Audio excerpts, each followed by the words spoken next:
Hay un documento que puedes leer hoy mismo. Está en los archivos públicos del gobierno de los Estados Unidos.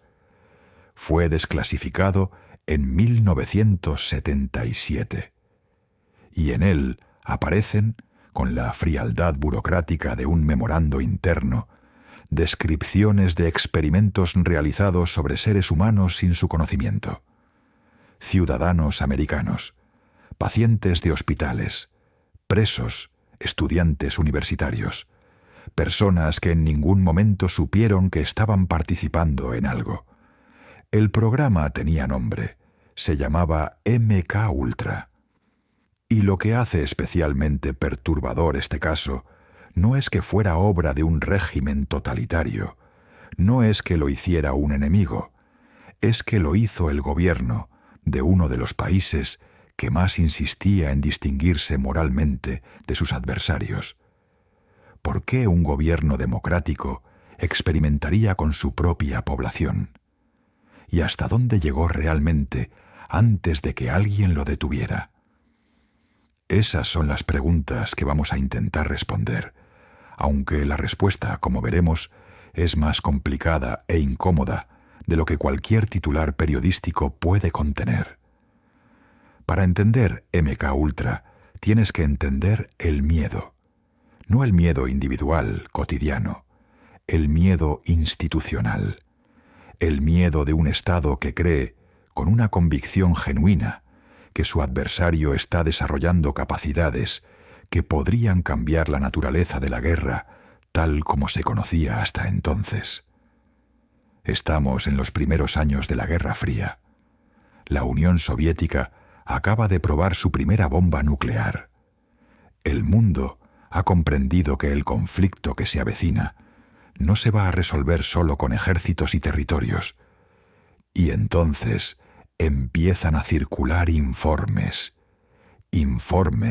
que describían algo que los analistas de inteligencia americanos encontraban difícil de explicar racionalmente, pero imposible de ignorar. Prisioneros de guerra que tras pasar por manos soviéticas regresaban con comportamientos alterados, declaraciones que no parecían propias, convicciones que parecían implantadas. El término que empezó a usarse fue control mental, y aunque suena a ciencia ficción, en 1950 nadie en Langley estaba dispuesto a descartarlo. ¿Hasta dónde estaría dispuesto a llegar un gobierno convencido de que su enemigo ya ha cruzado ese límite? ¿Dónde está la línea ética cuando crees genuinamente que el adversario no tiene ninguna? En abril de 1953, el director de la CIA, Allen Dulles, autorizó oficialmente lo que se conocería como MK Ultra, un programa de investigación en control del comportamiento humano. La justificación era la defensa. El objetivo declarado era entender qué estaban haciendo los soviéticos y desarrollar contramedidas. Pero desde el principio, la línea entre investigación defensiva e investigación ofensiva fue, en el mejor de los casos, borrosa. Y aquí está uno de los elementos más desconcertantes del programa cuando se examina en detalle. MK Ultra no era un proyecto, era una constelación de proyectos. Más de 150 subproyectos documentados, repartidos a lo largo de 2 décadas, financiados a través de organizaciones pantalla, canalizados hacia universidades, hospitales, clínicas psiquiátricas y centros de investigación en todo el país. Y en muchos casos, las instituciones que recibían esa financiación no sabían exactamente de dónde venía ni para qué se usaría realmente. ¿Cuántas personas sabían en realidad lo que estaba ocurriendo? ¿Era un programa coherente con una dirección central? ¿O era algo más parecido a docenas de experimentos en paralelo, sin que nadie tuviera una visión completa del conjunto? Algunas versiones sugieren que incluso dentro de la propia CIA había compartimentos estancos, que personas con acceso a algunos subproyectos no tenían ningún conocimiento de otros, que la fragmentación no era sólo organizativa, sino deliberada. Una forma de asegurar que si alguna parte salía a la luz, el resto pudiera sobrevivir. Lo que sí está documentado es que el programa operaba con una libertad operativa que hoy resulta difícil de comprender. El supervisor principal de MK Ultra durante sus primeros años fue un químico llamado Sidney Gottlieb, un hombre que, según los registros disponibles, operaba con una autonomía extraordinaria y una supervisión mínima. Gottlieb creía que la respuesta a las preguntas que le habían encomendado estaba en algún lugar entre la química, la psicología y los límites del sistema nervioso humano, y estaba dispuesto a explorar esa intersección con una metodología que rara vez se detenía a considerar el bienestar de los sujetos. ¿Qué ocurre cuando una persona pierde el control sobre su propia percepción de la realidad? ¿Puede alguien, en ese estado, distinguir entre lo que es real y lo que le han hecho creer que es real? Las técnicas que el programa exploró eran variadas y progresivamente más extremas. Empezaban en lugares que parecían relativamente convencionales dentro de la psicología experimental de la época: hipnosis, privación sensorial, manipulación del entorno, técnicas de interrogatorio. Pero escalaban: la búsqueda de una sustancia o un método que pudiera hacer a una persona completamente sugestionable, que pudiera borrar condicionamientos previos y escribir nuevos, que pudiera hacer decir a alguien lo que normalmente nunca diría, llevó el programa hacia territorios que no tienen ninguna justificación científica ni ética. El LSD fue, durante años, una de las apuestas centrales del programa. No porque los investigadores creyeran que producía efectos predecibles y controlables, sino precisamente porque no eran predecibles, porque en ese estado de desorientación radical de la percepción, las defensas habituales de la mente parecían bajar.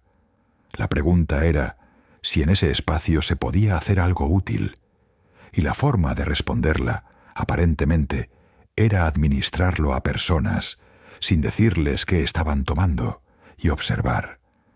Se cree que algunos sujetos nunca recordaron haber participado en nada, que para ellos simplemente hubo un período de tiempo que no podían recuperar, que en algún momento algo fue diferente, pero no sabían exactamente qué ni por qué. ¿Cuántos de estos casos llegaron alguna vez a algún registro? ¿Y cuántos nunca existieron en ningún papel? Porque aquí llegamos a uno de los elementos más oscuros de la historia de MK Ultra. El programa no solo operó con poca supervisión, operó con una conciencia muy clara de que lo que estaba haciendo no podría nunca defenderse públicamente, y esa conciencia se tradujo en una relación muy particular con la documentación. Los casos más extremos, los que involucraban personas sin ningún tipo de consentimiento, los que producían resultados que no se podían explicar como investigación legítima, tendían a no aparecer en los registros formales, o aparecían codificados de formas que hacían difícil reconstruir qué había ocurrido exactamente. Y los investigadores que operaban en el campo tenían instrucciones, en algunos casos explícitas, de mantener la menor huella documental posible. Esto importa, porque significa que lo que conocemos de MK Ultra, incluso con los archivos desclasificados, es incompleto por diseño.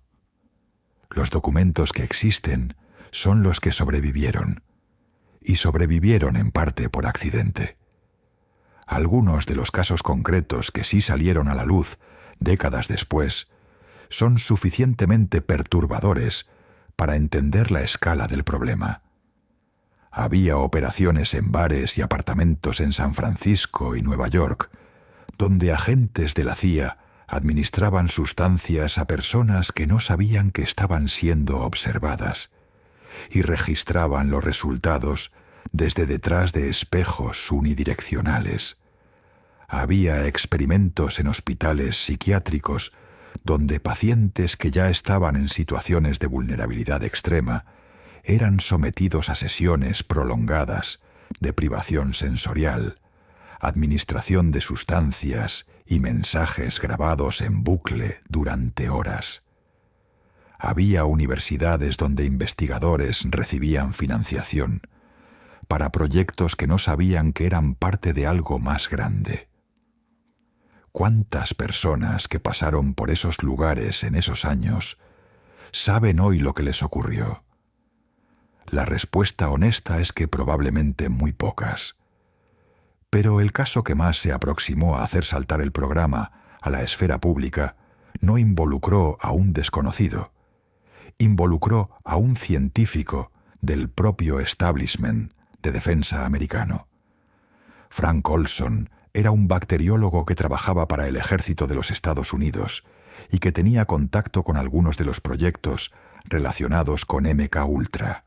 En noviembre de 1953, sin su consentimiento explícito, le administraron LSD en una reunión de trabajo. Días después, cayó desde la ventana de un hotel en Nueva York. La versión oficial fue suicidio. Durante décadas fue la versión oficial. Cuando su familia consiguió que el cuerpo fuera exhumado y examinado décadas más tarde, los resultados del análisis forense sugerían algo diferente. El caso nunca se ha cerrado de forma definitiva y sigue siendo, para muchos que han estudiado el programa, el punto donde la pregunta deja de ser si hubo abusos y pasa a ser cuántos nunca se conocieron.